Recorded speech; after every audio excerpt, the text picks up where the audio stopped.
have you seen one picture of a single dead Hamas terrorist in the fighting in Gaza? Not one. Is that by accident, or is that because Hamas can control the information? You asked me a question and you Gaza? said you would be brief. I haven't, you're right. But I have seen lots of children with my own lying eyes being pulled from the rubble. Because they're the pictures Hamas wants you to see. Exactly and also my point, because they're Mehdi. dead, They're Mark. the pictures also, Hamas wants. But they're also people that your government has killed. You accept that, right? You've killed children, or do you deny that? No, I do not. I do not. I do not. First of all, you don't know how those people died, those children. Oh, wow. First of all, we don't want to see a single child killed. Okay, here's my question to you, Mark. You say, I agree with you. I agree with you. We shouldn't blindly believe anything Hamas says. But why should we believe what your government says either? Your military spokesman on Monday pointed to an Arabic document in the basement of a Gaza hospital and claimed it was a Guardian list on which every terrorist writes his name. But that was false. It was just a calendar with the days of the week on it. Your colleague in the Prime Minister's office, Ophir Gendelman, posted behind-the-scenes footage from a Lebanese short film and claimed it was Palestinians in Gaza faking their own injuries. That tweet is still up a week later. That is endless disinformation from your government, is it not? I disagree, and I think on the important issues, look, I'll give you an example, Mehdi. Originally, we estimated... No, I'm answering your question. Allow me to answer your question. I'm answering your question directly, if you'll allow me. But you're dodging my question, Mark. I'm not sure that's true. Why did your military spokesman on Monday point to a calendar in Arabic and say, these are the names of terrorists on them? That's false. Can you accept that here and now? I'm not aware of the incident. Let's put up the image. We have the image. You have no comment. I can't read Arabic. It doesn't help me. I have no comment. I'm not familiar with the incident. Does your spokesman read Arabic? Hang on, I have a question, Mehdi. You're a journalist. Have you made a professional mistake ever? Not intentionally, but have you made a professional mistake? Exactly, and I own up to it. Have you made a mistake? So can you own up to the mistake? So if I've made mistakes, you've made mistakes, but there's a difference between making an honest mistake and between Hamas that deliberately exaggerates numbers to suit its propaganda purposes. There's a huge difference. So it sounds like... It's like...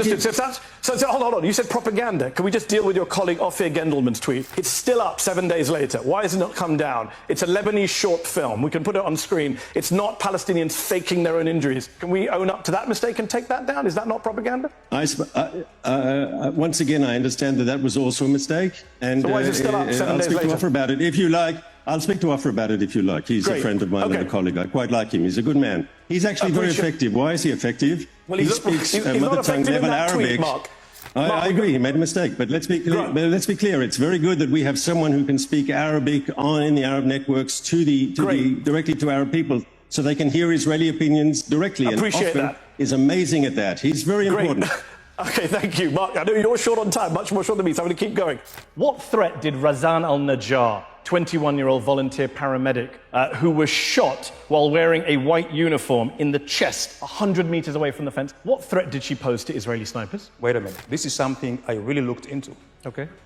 I'm glad someone... Yes. She was having an incendiary bomb, and there is an investigation by the IDF, so she was a threat. But I have another question for you. Where's your... Why was she going into You know why she was going? Zone. Because you're killing her people and she's a paramedic. You could choose not to kill people at a fence who are just damaging a fence, allegedly, as the UN, the EU, international lawyers have said. No other country shoots people in this way, in the back as they're running away. Let me ask you this. Yasser Murtaja, journalist, 30 years old, shot in the stomach by an Israeli sniper. He was 250 meters away from the fence. Why was it? What knife does he carry? What knife was he carrying? You can quote hundreds of names. If you look at them individually, I feel bad for them and for their families, even if they were coming to harm us. I'm asking, how do you justify killing? Because they came with a harm intention. If they were Where's coming your to proof of that? Yasser al-Murtaja was not Hamas, was a journalist. Your country shot him in the stomach, and you claim he had a hurtful intention. That's an outrageous claim to make someone that was dead without any evidence. That's literally smearing the dead. Anyone who goes into a war zone knows exactly what he's doing. What is a war zone? When they come and attack us, it's a war zone. He wasn't attacking you. If you pull a gun, you aim at someone, you shoot them. Remember, the Israeli military bragged on Twitter, we know where every bullet landed. Mehdi, you go around the circle to the same point. And the point is that we have a border. You don't have a legitimate border. You don't have a border, Danny. Cross it. Danny, Gaza is occupied territory. Not with candies, this nonsense that you have a border is absurd.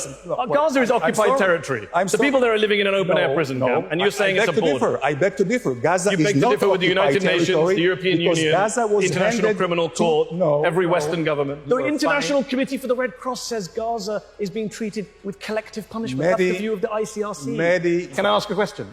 Does Israel control Gaza's borders, airspace, and territorial waters? Yes or no? No. No. Really? Israel, no. Wow. Because you're just going to come here and say barefaced falsehood. No, the things. So fishermen who go beyond 6 miles and Listen. get shot, they just imagine the bullets hitting them. And when General Zvika Vogel, former head of Southern Command, said in April, if a child or anyone else gets close to the fence, his punishment is death.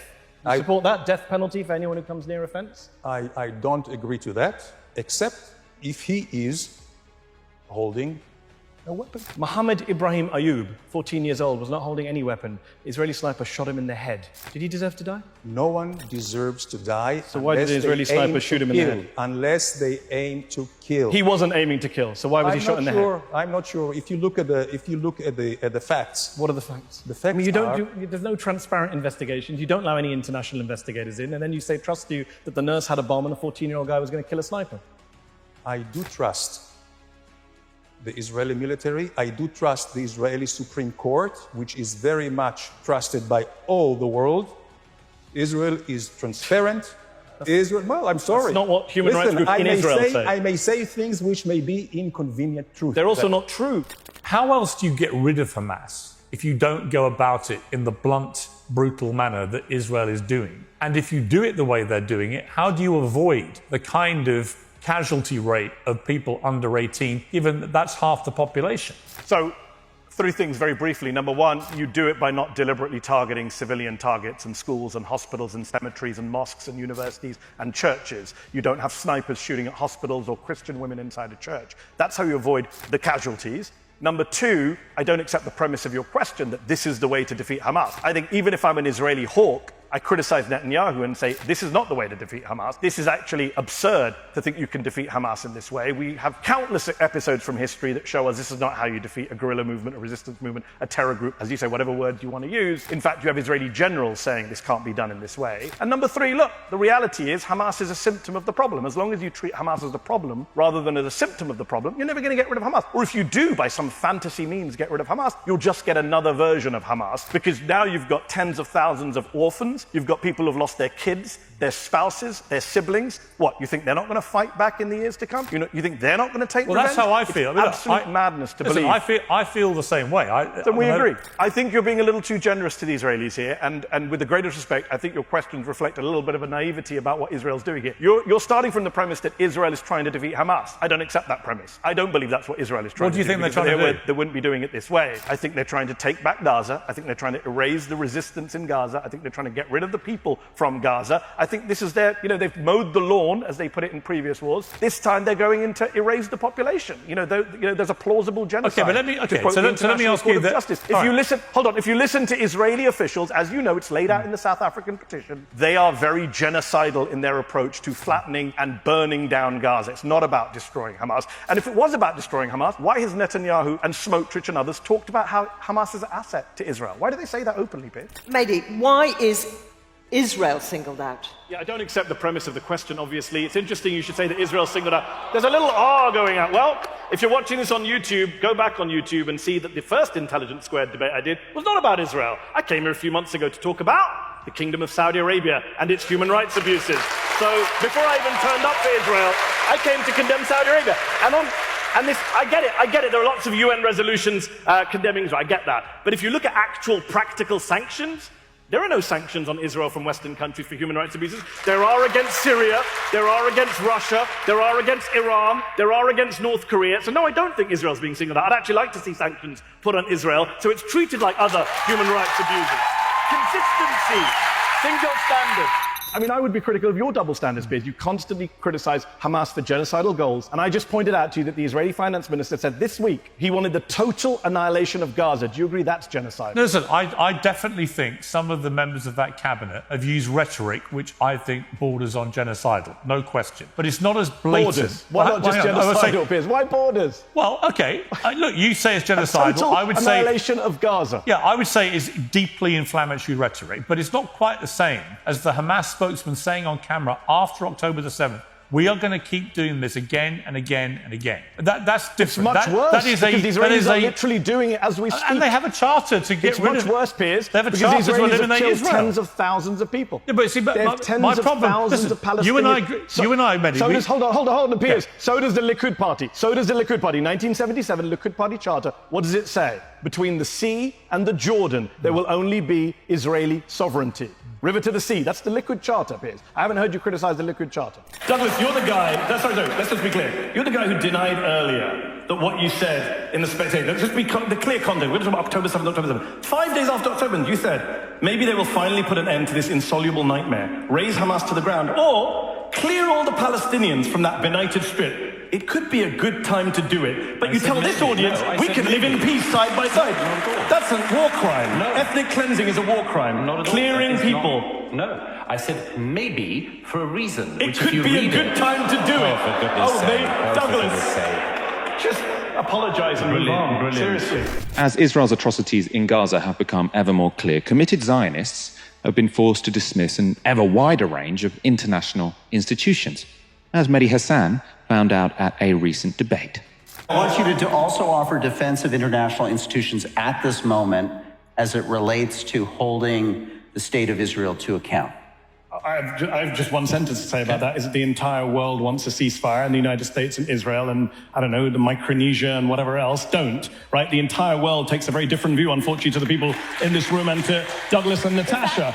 The International Criminal Court, the International Court of Justice, the UNHCR, UNICEF, Doctors Without Borders, Amnesty International, Human Rights Watch, Oxfam, Christian Aid. Yep, you're booing. What does it come to when you're booing Oxfam? What does that tell you about yourselves? You're sitting here booing Oxfam to defend Benjamin Netanyahu. Let me just deal with something you just said. You talked about debunking propaganda. First of all, you can't even get Israeli propaganda straight. The Israeli government's own security agency, Shin Bet, investigated what you just said and said, no, we found no evidence that workers from Gaza were involved in the October 7th attack. Oh, Shin Bet are lying. They're booing Shin Bet, the Israeli security service. Got it. The Knesset has time and again been asked the simple question, is Israel a state that's founded on equality or is there no equality? And time and again, it will not allow a simple law that calls for equality. And the fundamental problem is that they do not recognize my right to exist. There Listen, you go. Have you ever been arrested by Israeli police? Have you ever been beaten by Israeli police? Have you been ever... Actually, I have. Tell me about it. Probably I still probably one of the best questions to ask the Palestinians. Yes. I really feel... You can check the bruises. She's all bruised up, right? Let's just be clear. First, you're saying that if you haven't been beaten by the Israeli police, you're an equal member of society. And then when someone says they have been beaten by Israeli police, you say, where are the bruises? No, listen. I'm asking to clarify. She went to school. Was she denied education? Was she denied social So that's your definition. What is your definition? Hold on. She is Israeli, just like me. Black Americans during the Jim Crow era could go to school. It doesn't mean that there wasn't massive segregation and discrimination against black Americans. But there's no... It's a weird criteria. No, but Jews and Arabs can go to school together, and they do go to school together. There were protests on TV just a few weeks ago. Israelis were saying they didn't want to sell a house in their town to a Palestinian family. And how many Arabs? That's fine. Did you say that's fine? Listen. Did you say that's fine to Israeli people protesting against the sale of a house in their town? Are you okay with that? They can protest, which is good. Are you saying it's good, your words, for people to protest against the sale of a house to a Palestinian family to keep the town Jewish only? Because that's what I just said happened, and you said fine, and then you said good. Are you okay with that? Listen, you have people here and there. Why do not they believe that they are right? But so you would condemn those protests. So would you condemn those protests? Because a moment ago you said it's good that they're protesting. Because it's a democratic society. But it's a racist protest. You don't have to be okay with the protest. You can protest whatever you want. But you condemn those protests. It's called freedom of expression and I'm asking you to give us some free speech. Do you condemn those protests? I condemn anything which is biased against race, religion, gender. Do you condemn those protests, Danny? Do you condemn as such or what they represent? Whatever you like, Danny. Just do something. Give me an answer. I condemn any racism. Okay. General statement. You won't condemn those protests, though. I would condemn them. Oh, wow. Okay, we got that. In your view, is killing 274 Palestinians, including many children, an acceptable price to pay for the freeing of 4 Israelis? Like I said, I don't. You want a clear answer, and you want to make this black and white. Is it an acceptable price to pay? It's an unacceptable price, but I think it's a price that has to be paid. Wow. Okay, so how many Palestinians would it be acceptable to kill in order to get back a single hostage? What's the upper limit? Would 400? When we start talking about human lives, every single one life is too many. And let me just, let's but you've be just said human that 274 is a price that has to be paid. Because I'm saying if it was 1,000. Would you pay that? Because in my estimation, if we look at questions like this in a vacuum, of course we're going to come up with different answers than in the context of the entire challenge of the Middle East. Because if we are increasingly seen, the United States of America in particular, as unwilling to sometimes do what's necessary to demonstrate some strength and prevent... Congressman, you just said a moment ago we have a history of killing thousands of innocent people. We do. And my father died in a war that was... I do need to ask a question for the value of Palestinian life. Yes. So if you're saying that to get free people from the clutches of horrible captivity, hostages, people possibly being abused in captivity, to free them, you have to pay a price, right? It's a horrible price. Does that ratio work the other way? How many Israelis can Palestinians kill in order to free Palestinian detainees who are currently being tortured in Israeli captivity, some of them being raped to death, according to the New York Times last week? Can they kill 200 Israelis? Hold on, let me finish the question. Can they kill 200 Israelis to free 4 Palestinians who are being tortured in an Israeli prison? I think it's a question that I'm sure Palestinians are asking the same way as Israelis. No, you answered it. You answered it for Israel. I would like you to answer it in reverse. Let me just clarify something you just said. You said Palestinian prisoners are being raped to death by Israeli soldiers. Yes, this is a report in the New York Times last week. I don't believe that to be true. Nonetheless, the question... A 41-year-old detainee said the interrogators made me sit on something like a hot metal stick and it felt like fire. He said another detainee died after they put the electric stick up his anus. No, it's repulsive. This is an Israeli dungeon that CNN and New York Times have both reported on. So to free people from that prison, can you kill lots of innocent people according to the logic of the raid in Gaza? What I'm trying to say is, if you represent the Palestinian people, you represent the Israeli people, we look at this quite differently. I don't want to see... I know you do, which is why I'm asking the question, Congressman. I understand that you see it differently. A lot of people watching at home say, why? Why aren't all lives equal? They should be. But they're not. Well, then let's go. But then let's go. Look, what I don't want to do is get into a debate of who suffered worse, whose lives. I'm not asking that. I'm asking about our lives treated equally. Innocent Palestinian lives matter just as much as innocent Israeli lives, Muslim lives as much as Jewish and Christian lives. That's who I am. Now, with all that said, war is hell, and this is nauseating. And we're trying I worry to get about back... this line, war is hell, because can't Hamas say the same thing when you accuse them of war crimes? They can say war is hell. Yes, Isn't that why we have rules to war? Yes, so that we stop it from being hell? Yes, they can. War is hell. Let me just deal with a few things that Douglas said, because there were a few things were said. I mean, it's amusing. I wasn't surprised at all. I came to a debate in Toronto to debate Israel with two defenders of the current government, and so far Gideon and I, correct me if I'm wrong, we could have done a long list of you're apologists for genocide and war crimes and crimes against humanity. We didn't do that, but we've been called liars and Hamas supporters, and I get it. Neither of us talked about Hamas. We don't support Hamas. This is not a debate about Hamas. I know Douglas wants to redefine it as a debate about Hamas. Great, good for him, because he can't actually deal with the arguments we're putting forward. All the Jews who are putting forward these arguments, they're all anti-Semites, remember. I just want to deal with one point very important here. Douglas is the great journalist in Israel. I love this. Cosplaying as a journalist, going into Gaza with the IDF. Douglas interviewed Benjamin Netanyahu in January. Douglas did not... you're very bothered by Qatar and funding Hamas. They're your bosses. But, well, we're talking about bosses. Let's talk to this. You're literally paid by them. I've interviewed Qatari officials. You can go on YouTube and watch my interviews with Qatari officials. And then you can watch Douglas interview Benjamin Netanyahu, where he asked him pearls like, is there another chapter left in the Netanyahu biography? That was the strong question. He didn't ask Benjamin Netanyahu, why did you work with Qatar to fund Hamas all those years? Why did you prop up Hamas all those years? Why, according to today's Israeli media, did you have reports that there was going to be an attack on your citizens and completely allow that to happen? Douglas didn't ask any of those questions. Instead, he'd like to spray around Hamas at the Muslim on the stage. Douglas referred to Hamza Yusuf, the First Minister of Scotland recently, as the First Minister of Gaza. Muslim guy, and he said, quote, you said, quote, he has infiltrated our system. Given we're in a debate about anti-Semitism, I find it ironic that you are throwing out some of the most bigoted dual loyalty tropes known to man, referring to a born British Muslim politician as the First Minister of Gaza. So the moment you have a pro-Palestinian guest who wants to avoid calling what Hamas did an act of terrorism by terrorists, I think it's very revealing about their mindset. And I think it's the wrong mindset. Here's my problem with that. Why is that not applied to your Israeli guests? I would be fine, Piers, if you had Palestinian guests and you begin by asking them, do you condemn Hamas war crimes? Because what Hamas did on October 7th was a war crime. But then you should start with Israeli guests and pro-Israeli guests saying, do you condemn Israeli war crimes, which have been documented by the UN, every human rights group on the planet. You don't. You had Naftali Bennett, the former Israeli Prime Minister, on a couple of weeks ago. I watched the interview. Your opening question was, how comfortable are you with the way Israel's prosecuting the war? Right. Bit of a softball to start with. You didn't ask him to condemn Israeli terrorism, Israeli war crimes, Israeli genocide in Gaza. So a lot of people look at that and they say, they get your intention, but it comes across as a bit of a racist double standard. How many nuclear weapons does Iran have as of today? Right now, I hope none. Okay. How many does Israel have? No idea. No idea? You were in the government. They don't tell you that stuff. No idea. Who do they tell? No idea. I'm telling you, I never discussed it. But it's irrelevant. It's between... You never discussed Israel's nuclear weapons. You can say that hand on heart. You've never discussed Israel's nuclear... You're expecting us to believe that the Deputy Foreign Minister of Israel never discussed Israel's nuclear deterrent? Seriously, then? No. So let me tell you, no?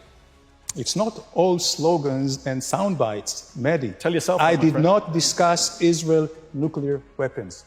I did discuss Israel nuclear policy. There is a big difference. Okay. Okay? Okay. So now we've got past that semantic evasion. No, you have to... How many nuclear weapons does Israel have? Because experts say it's anywhere between 80 and 400. So what? So what? Yeah, so what?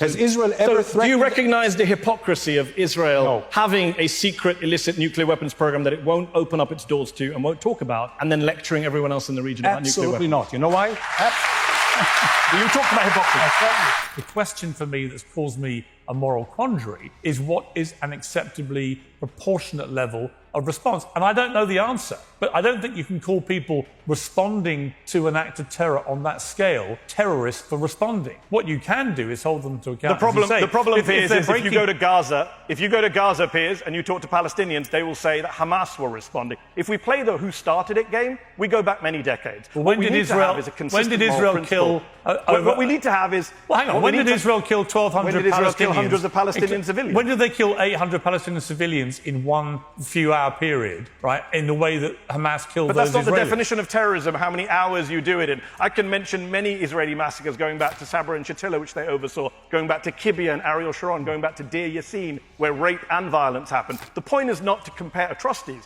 The point, Piers, is to have a consistent moral principle, which is to say, if you kill civilians for a political cause, you are a terrorist. On that basis, Hamas have committed acts of terror and Israel have committed acts of terror. I think that's only fair to say that. The reality is, Abi, that the obstacle to a hostage deal has always been Benjamin Netanyahu, and those are not my words. Those are the words of Chaim Rubenstein, the former spokesperson for the hostages' family, who told the Israeli press last week that Netanyahu's been the obstacle. He says that they found out there was a deal on the table back on October 9th, 10th to get hostages released, but Netanyahu hid it from them. Those are the words of the spokesperson for the Israeli families of the hostages, and he hid it from them because he knows that if he agrees to a hostage deal, his fascist colleagues in his coalition government will collapse his government. This is Israeli domestic politics. Lieutenant Colonel, what about that? I mean, if the hostages are all released, shouldn't Israel seriously consider ending hostilities in Gaza and allowing for a political settlement that leads to the future? Yeah, I'm listening to the second edition of Mehdi Hasan's monologue that I saw earlier, and it's not surprising that you're parroting Hamas talking points. Let's put things here in perspective. We have a terrorist organization that abducted civilians and soldiers. They're the ones for the last 4 months have been refusing any deal that Israel, the US, Qatar, Egypt, and others have put forward. And now, when push comes to shove and when they see Israeli tanks lined up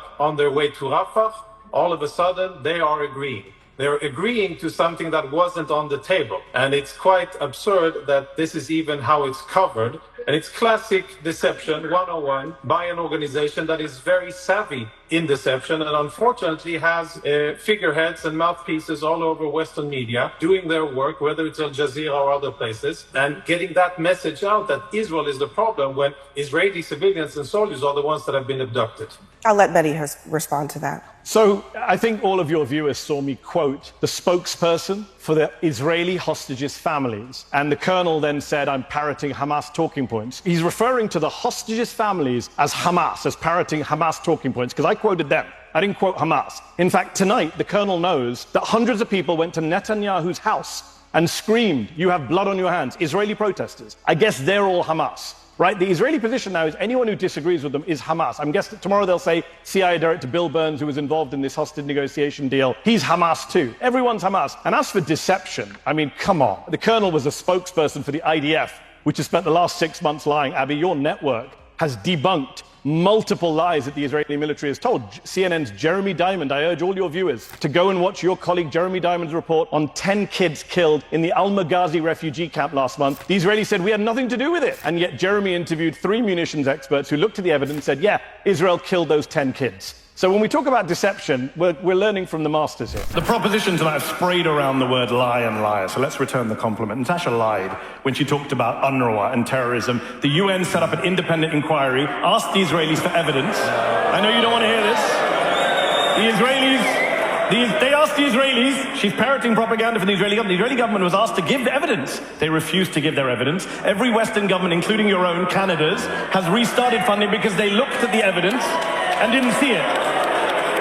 That's great. I get it. But as Douglas might have once said, facts don't care about your feelings. To come back to the other point of lie, Douglas says the war would end if Hamas gave back the hostages. Complete lie. The Israelis have said, even if the hostages come back, we carry on the war. In fact, I interviewed Avraham Munter's nephew. Avraham Munter's a 79-year-old Israeli hostage right now. Poor guy, tragic. 79-year-old in captivity, should be freed, of course, had to have his birthday in captivity. His nephew says that every time he goes on the streets, Ben Gvir's police beat him. They beat him and arrest him. They're arresting hostages' family members. And they're coming on TV and saying, why are we being used as props by people who support the war? He doesn't support the war. He wants a deal. Israeli family members are going on the streets and being tear-gassed and water cannon, whatever, beaten by the police because they want a deal and they want an end to the war that Douglas and Zasha so proudly support. They keep telling us about the horrors of October the 7th. I agree. This side shares the revulsion against the horrors of October the 7th, but we also share revulsion against the horrors that came since October the 7th. We don't support those horrors. I'm opposed to the war crimes that happened on October the 7th and the war crimes that have happened since October the 7th. Douglas, now I've got to finish this point. Douglas, the week after October the 7th, came out in The Spectator and advocated for the ethnic cleansing of Gaza, which is a crime against humanity under the Rome Statute. He said now is a good time to do it. Douglas earlier was telling us all about the importance of journalism going on the ground. While Douglas was getting awards from the President of Israel, we were actually reporting, my news organization Zateo, from those campuses with Jewish students. In fact, the most read piece on our site is from a student called Jonathan Ben Menachem, who is at Columbia and reported from inside the encampment where they were having a Seder, where he was protesting war crimes in Gaza, which I know the other side thinks there are no war crimes, everything we just imagined the last 8 months. What you have to tackle tonight, I'm glad we brought up college campuses, because again, if this ridiculous sweeping motion, Douglas says complexity, we are the side of complexity, we're not the ones saying anti-Zionism across the board is anti-Semitism, you have to deal with the fact that college protests are disproportionate. There are a disproportionate number of Jews in these protests. They're all brainwashed, they're all idiots, they're all self-haters. Some of the top academics at Columbia University who are Jewish have come out to defend the protests. Annalise Orlek is a 65-year-old former chair of Jewish studies at Dartmouth. She was beaten on camera by police while she was protesting against the war in Gaza. Apparently Douglas, an atheist, says that she's an anti-Semite. That's the debate, that's what we've got to tonight, where the former chair of Jewish studies at Dartmouth is an anti-Semite, while Douglas is the champion of the Jewish people. I find it bizarre, and I'm glad we've brought up college protests, because it's the number one evidence right now in our discourse that actually a lot of young Jewish people, and by the way, this whole argument, why didn't you protest Sudan, why didn't you protest Syria? Last time I checked, the United States Congress does not fund Bashar al-Assad or the RSF militias in Sudan.